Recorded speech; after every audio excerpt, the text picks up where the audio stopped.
അല്ലാഹുവേ റഹ്മാനായ റബ്ബേ നമ്മുടെ ഭവനങ്ങളിലൊക്കെ നീ ബർക്കത്ത് ചൊരിയണേ അല്ലാഹ്. ഞങ്ങളുടെ ബർക്കത്ത് ചൊരിയണേ അല്ലാഹ്. ഹബീബായ റസൂലുള്ളാഹി സ്വല്ലല്ലാഹു അലൈഹി വസല്ലം തങ്ങളുടെ ബർക്കത്ത് കൊണ്ട് അല്ലാഹുവേ ഞങ്ങളുടെ ഭവനങ്ങളിലും ഞങ്ങളുടെ മക്കളിലെല്ലാം നീ ബർക്കത്ത് ചൊരിയണേ അല്ലാഹ്. എൻ്റെ പ്രിയപ്പെട്ട മുഅ്മിനീങ്ങളെ, ഞാൻ നിങ്ങൾക്ക് ഇന്ന് പരിചയപ്പെടുത്താൻ പോകുന്ന ഒരു മഹത്തായ ഒരു അമലിനെ കുറിച്ചാണ്.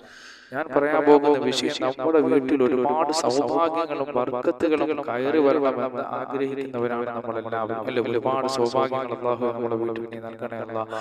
ഒരുപാട് ബർക്കത്ത് നൽകണേ. എല്ലാവരും ആഗ്രഹം തന്നെയാണ്. അപ്പോൾ നമ്മുടെ ഭവനങ്ങളിലേക്ക് ഒരുപാട് സൗഭാഗ്യങ്ങളും ബർക്കത്തുകളും കയറി വരണമെന്ന് ആഗ്രഹിക്കുന്നവരാണ് നാം എല്ലാവരും. ഈ സൗഭാഗ്യങ്ങൾ നമുക്ക് ലഭിക്കണമെങ്കിൽ രാവിലെ തന്നെ നമ്മുടെ വീട്ടിന്റെ വാതിലിൽ പിടിച്ചുകൊണ്ട് ഈ പരിശുദ്ധമായ ദിക്ർ പറഞ്ഞാൽ അല്ലാഹു ഒരുപാട് നമ്മെ അത്ഭുതപ്പെടുത്തുന്ന സൗഭാഗ്യങ്ങൾ നമ്മളെ തേടിയെത്തുന്നതാണ്. അല്ലാഹു സുബ്ഹാനഹു വ തആല അല്ലാഹുവിനെ കുറിച്ചുള്ള അദ്കാറുകൾ, പ്രപഞ്ചസ്രഷ്ടാവായ റബ്ബിന്റെ ദിക്റുകൾ, ആ ദിക്റുകൾ നമ്മൾ ചൊല്ലിക്കൊണ്ട് നമ്മുടെ ഭവനങ്ങൾ തുറന്നാൽ, നമ്മുടെ വീടിന്റെ വാതിൽ പിടിച്ചുകൊണ്ട് ഈ പരിശുദ്ധമായ ദിക്ർ പറഞ്ഞാൽ, എൻ്റെ പ്രിയപ്പെട്ട മുഅ്മിനീങ്ങളെ, ഒരുപാട് സൗഭാഗ്യങ്ങൾ നമ്മുടെ വീട്ടിലേക്ക് കടന്നു വരുന്നതാണ്. നമുക്ക് അല്ലാഹുവിനോട് ദുആ ചെയ്യാം. പടച്ചവനെ, ഞങ്ങളുടെ ഭവനങ്ങൾ നീ ധാരാളം അനുഗ്രഹങ്ങൾ നൽകണേ അല്ലാഹ്. ശർറുകളും മുസീബത്തുകളും ഞങ്ങളുടെ ഭവനങ്ങളിൽ നീ നീക്കണേ അല്ലാഹ്. എൻ്റെ പ്രിയപ്പെട്ട മുഅ്മിനീങ്ങളെ, അൽഹംദുലില്ലാഹ്, ഒരുപാട് നല്ല അമലുകൾ മഹാന്മാരെ നിർദ്ദേശിച്ച് ഓരോ ദിവസവും നാം നിങ്ങളുടെ മുന്നിലേക്ക് എത്തിക്കുന്നുണ്ട്.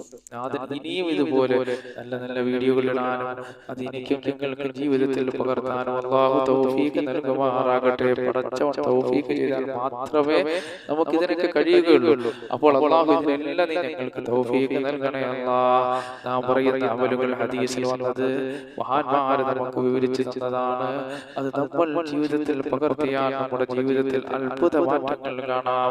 പക്ഷേ നമ്മുടെ ജീവിതത്തിൽ നമ്മുടെ അമലുകൾ കൊണ്ട് മാറ്റം വേണമെങ്കിൽ തെറ്റുകളിൽ നിന്നെല്ലാം നാം ഒഴിഞ്ഞു നിൽക്കണം അല്ലെ. നാം ചെയ്യുന്ന അമലുകൾ, നാം ചെയ്യുന്ന ദിക്റുകളൊക്കെ ഭരിക്കണമെങ്കിൽ തെറ്റുകളിൽ നാം എന്ത് ചെയ്യണം? ഒഴിഞ്ഞു നിൽക്കണം.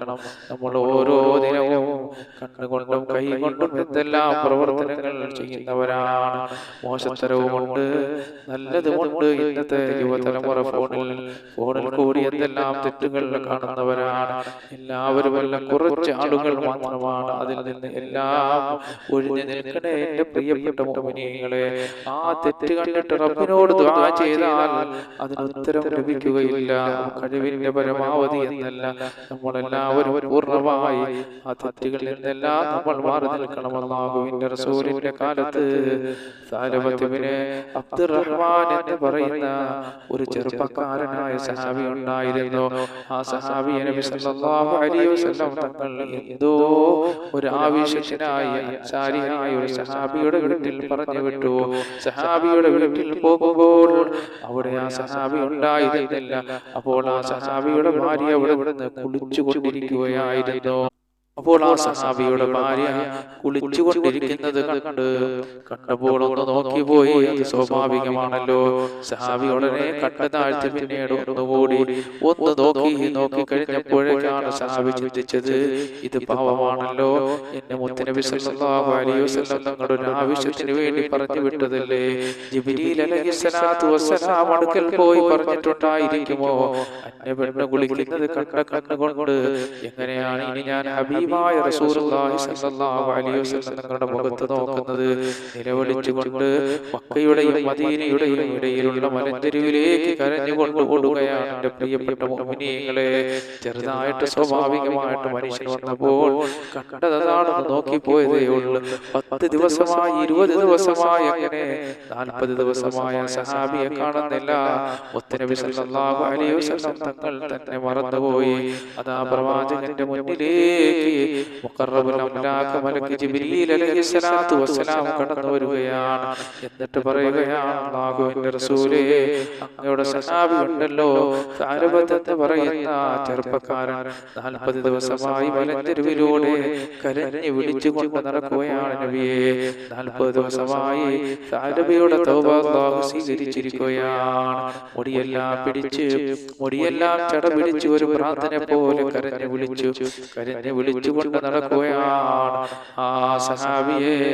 അപ്പോഴാണ് മുത്തുനബി സല്ലല്ലാഹു അലൈഹി വസല്ലം തങ്ങൾ ഓർക്കുന്നത് ജിബ്രീൽ അലൈഹിസ്സലാത്തു വസ്സലാം പറഞ്ഞു കൊടുത്ത വഴിയിലൂടെ ഉമർ റളിയല്ലാഹു അൻഹു മഹാനായ സൽമാൻ അൽ ഫാരിസി തങ്ങളെയും വിളിക്കുകയാണ്. വിളിച്ചിട്ട് ആ രണ്ട് സഹാബിമാരോടും അല്ലാഹുവിന്റെ റസൂൽ പറയുകയാണ്, സാലബ എവിടെയാണെങ്കിലും എന്റെ മുന്നിൽ കൊണ്ടുവരണം. ആ രണ്ട് സഹാബിമാർ രാവിലെ മുതൽ അന്വേഷിച്ച് നടക്കുകയാണ്, കാണുന്നില്ല. വൈകുന്നേര സമയമായപ്പോൾ അവർ രണ്ടുപേരും ഇങ്ങനെ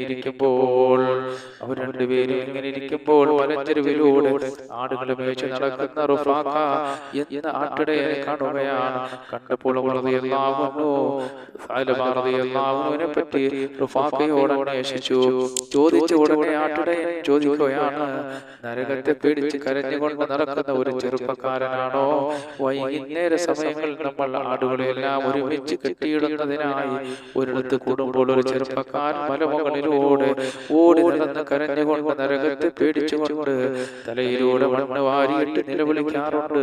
ആട്ടിടയൻ അവിടെ നിന്ന് പറഞ്ഞു കൊടുത്തപ്പോൾ ആ രണ്ട് സഹാബിമാരും ആ സഹാബി അന്വേഷിച്ചു. അവിടെ ഇരിക്കുകയാണ്. വൈകുന്നേര സമയമായപ്പോൾ മലമുകളിൽ നിന്നൊരു ചെറുപ്പക്കാരൻ നിലവിളിച്ചുകൊണ്ട് ഓടി വരികയാണ്.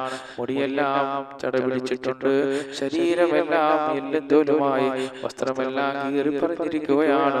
ഓടി വന്നിട്ട് ചുറ്റുപഴുത്ത് കിടക്കുന്ന മണലാരുണ്യത്തിൽ കിടന്നുരുളുകയാണ്.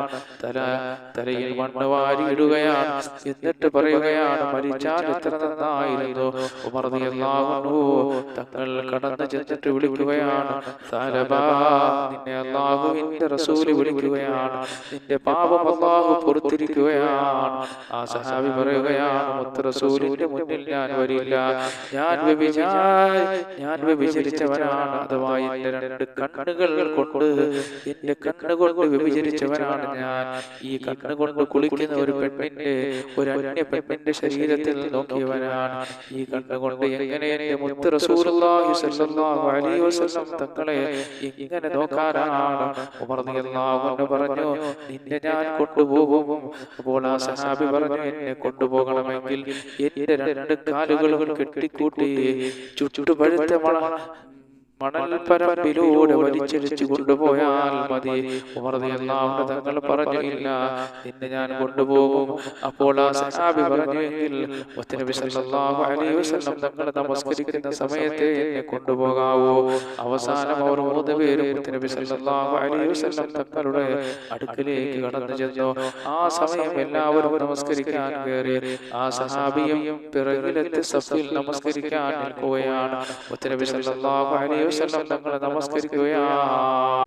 ആ നമസ്കാരത്തിൽ അല്ലാഹുവിന്റെ റസൂൽ പാരായണം ചെയ്യുന്നത്, എന്റെ പ്രിയപ്പെട്ട മുഅ്മിനീങ്ങളെ, നബി സല്ലല്ലാഹു അലൈഹി വസല്ലം തങ്ങൾ സൂറത്ത് പാരായണം ചെയ്യുകയാണ്. അഥവാ മരണത്തിന് ശേഷമുള്ള ജീവിതത്തെ പറ്റി പറയുന്ന ആയത്തോതിയപ്പോൾ ആ സഹാബി ബോധം കെട്ട് താഴെ വീണു ഒരു മൂലയിൽ കിടന്ന് കരയുകയാണ്. നമസ്കാരം കഴിഞ്ഞ് മുത്തുനബി സല്ലല്ലാഹു അലൈഹി വസല്ലം തങ്ങൾ ചോദിച്ചു, ഉമറേ, സാലബ എവിടെയാണ്? ഉമർ റളിയല്ലാഹു അൻഹു പറഞ്ഞു, ഉമർ റളിയല്ലാഹു അൻഹു കാണിച്ചു കൊടുത്തു. മുത്തുനബി സല്ലല്ലാഹു അലൈഹി വസല്ലം തങ്ങൾ പള്ളിയിലെ മൂലയിൽ കിടക്കുന്ന സഹാബിയുടെ അടുക്കൽ ചെന്നിട്ട് പറഞ്ഞു, സാലബ, നിന്റെ പാപം അല്ലാഹു പുറത്തു തന്നിരിക്കുന്നു, നിന്റെ തൗബ അല്ലാഹു സ്വീകരിച്ചു. പക്ഷേ പിന്നെയും ആ സഹാബി കരയുകയാണ്. മുത്തുനബി സല്ലല്ലാഹു അലൈഹി വസല്ലം തങ്ങളോട് ചോദിച്ചു, എന്ത് പറ്റി? ആ സഹാബി പറയുകയാണ്, കുളിക്കുന്ന അന്യ പെണ്ണിന്റെ ശരീരം കണ്ടവനല്ലേ, എന്നെ അല്ലാഹു വെറുതെ വിടുമോ യാ റസൂലല്ലാഹ്? അല്ലാഹുവിന്റെ റസൂലേ, ഒരു അന്യ സ്ത്രീ കുളിച്ചപ്പോൾ അവരുടെ ശരീരം ഞാൻ കണ്ടുപോയതാണ്, എന്നെ അല്ലാഹു വെറുതെ വിടുമോ യാ റസൂലല്ലാഹ്? ഞാൻ എങ്ങനെ റബ്ബിന്റെ അടുക്കൽ പോയി നിൽക്കും? നരകത്തിൽ കിടന്ന് കത്തുമല്ലോ ഞാൻ എന്നും പറഞ്ഞ അവിടെ കിടന്ന് നിലവിളിക്കുകയാണ്. മുത്തുനബി സല്ലല്ലാഹു അലൈഹി വസല്ലം തങ്ങൾ പറഞ്ഞു, ആ സഹാബിയെ വീട്ടിൽ കൊണ്ടുപോയി വിടുക. ആ സഹാബി വീട്ടിനകത്ത് കിടന്ന് നിലവിളിച്ച് കരയുകയാണ്. 8 ദിവസം അങ്ങനെ നിലവിളിച്ച് കരഞ്ഞു. എന്തിന്റെ പേരിലാണ്? വ്യഭിചരിച്ചതിന്റെ പേരിലല്ല. അവിടെ നിന്ന് വ്യഭിചരിച്ചിട്ടില്ല, അന്യ പെണ്ണിന്റെ ശരീരം ഒന്ന് കണ്ടുപോയി എന്ന ഒരു തെറ്റ് മാത്രമാണ് ആ സഹാബി ചെയ്തത്. ആ തെറ്റിന്റെ പേരിൽ 48 ദിവസമാണ് മൊത്തത്തിൽ കരഞ്ഞത്. സൽമാൻ തങ്ങൾ വന്നിട്ട് പറയുകയാണ്, മുത്തുനബിയെ, സഅലബ റളിയല്ലാഹു അൻഹു മരിക്കാൻ കിടക്കുകയാണ്, സക്കറാത്തിന്റെ ഹാലിലാണ്, സക്കറാത്തിന്റെ അവസ്ഥയാണ്, ഒന്ന് പോയി സമാധാനിപ്പിക്കും നബിയെ. മുത്തുനബി സല്ലല്ലാഹു അലൈഹി വസല്ലം തങ്ങൾ ആ സഹാബിയുടെ വീട്ടിൽ ചെന്നു. ആ സഹാബി മരണവേളയിലാണ്. മുത്തുനബി സല്ലല്ലാഹു അലൈഹി വസല്ലം തങ്ങൾ ആ സഹാബിയുടെ തലയിലെടുത്ത് അവിടുത്തെ ശരമാക്കപ്പെട്ട മടിയിൽ വെച്ച് ആ സഹാബി അവിടുത്തെ തല വലിച്ച് താഴെ ഇടുകയാണ്. മുത്തുനബി സല്ലല്ലാഹു അലൈഹി വസല്ലം ചോദിച്ചു, എന്തിനാണ് സഅലബ തല വലിച്ച് താഴെ ഇടുന്നത്? എന്റെ മടിയിൽ കിടന്ന് മരിക്കുന്നത് വലിയ ഭാഗ്യമല്ലേ? എല്ലാവരും അത് കൊതിക്കുന്നതല്ലേ? കൊതിക്കുന്ന കാര്യമാണല്ലോ.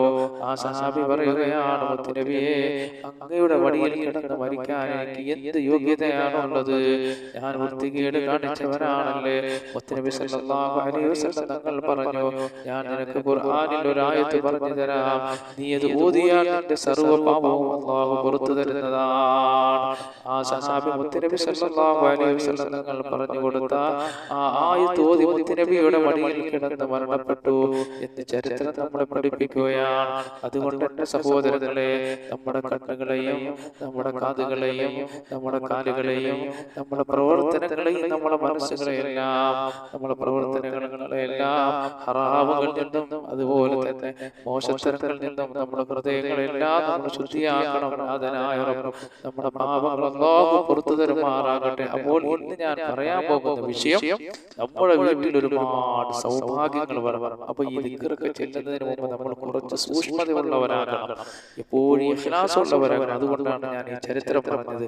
അപ്പൊ എന്റെ പ്രിയപ്പെട്ട മുഅ്മിനീങ്ങളാണ് ഞാൻ പറയാൻ പോകുന്ന വിഷയം, നമ്മുടെ വീട്ടിൽ ഒരുപാട് സൗഭാഗ്യങ്ങളും ബർക്കത്തുകളും കയറി വരണമെന്ന് ആഗ്രഹിക്കുന്നവരാണ് നാം എല്ലാവരും. ഈ സൗഭാഗ്യങ്ങൾ നമുക്ക് ലഭിക്കണമെങ്കിൽ രാവിലെ തന്നെ നമ്മുടെ വീടിന്റെ വാതിൽ പിടിച്ചുകൊണ്ട് ഈ പരിശുദ്ധമായ ദിക്ർ, രാവിലെ നമ്മുടെ ഭവനത്തിന്റെ വാതിൽ പിടിച്ചുകൊണ്ട് ഈ പരിശുദ്ധമായ ദിക്ർ പറഞ്ഞാൽ ഒരുപാട് നന്മ, ഒരുപാട് അനുഗ്രഹങ്ങൾ, നമ്മെ അത്ഭുതപ്പെടുത്തുന്ന സൗഭാഗ്യങ്ങൾ നമ്മെ തേടിയെത്തുന്നതാണ്. നമ്മൾ വീടിന്റെ വാതിൽ രാവിലെ തുറക്കുമല്ലോ, തുറക്കുന്ന സമയം ഈ പരിശുദ്ധ വചനം പറഞ്ഞുകൊണ്ടാണ് വീടിന്റെ വാതിൽ ഓപ്പൺ ചെയ്യുന്നതെങ്കിൽ നിങ്ങൾക്ക് വരുന്ന അത്ഭുത സൗഭാഗ്യങ്ങൾ നേരിട്ടറിയാം.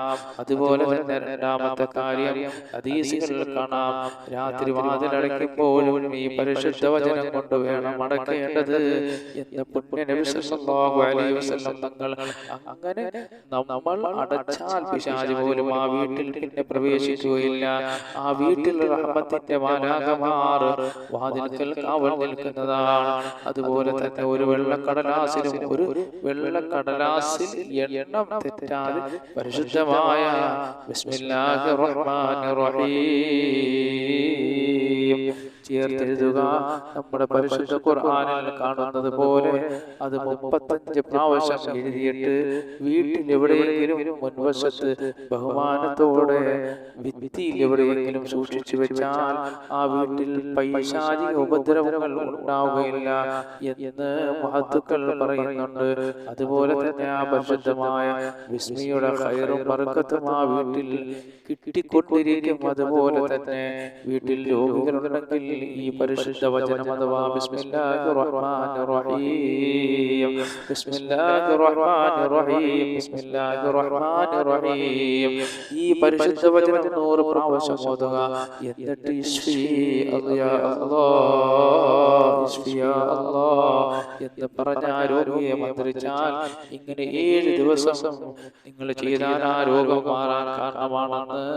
അതുപോലെ തന്നെ സിഹ്ർ കൊണ്ട് ബുദ്ധിമുട്ടുന്നവരല്ലോ, അവർക്കും മാറാ രോഗങ്ങളുള്ളവർക്കും 100 വട്ടം ബിസ്മില്ലാഹിർ റഹ്മാനിർ റഹീം അല്ലേ, സിഹ്ർ കൊണ്ട് ബുദ്ധിമുട്ടുന്നവർ, മാറാ രോഗികളായിട്ടുള്ളവർ 100 വട്ടം ബിസ്മില്ലാഹിർ റഹ്മാനിർ റഹീം എന്ന് പറഞ്ഞു ഓതി മന്ത്രിച്ച് 7 ദിവസം ചെയ്യുക.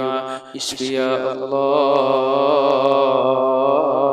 എന്ന് പറഞ്ഞ് മന്ത്രിച്ചു കൊടുത്താൽ രോഗങ്ങൾ മാറാൻ കാരണമാണ്.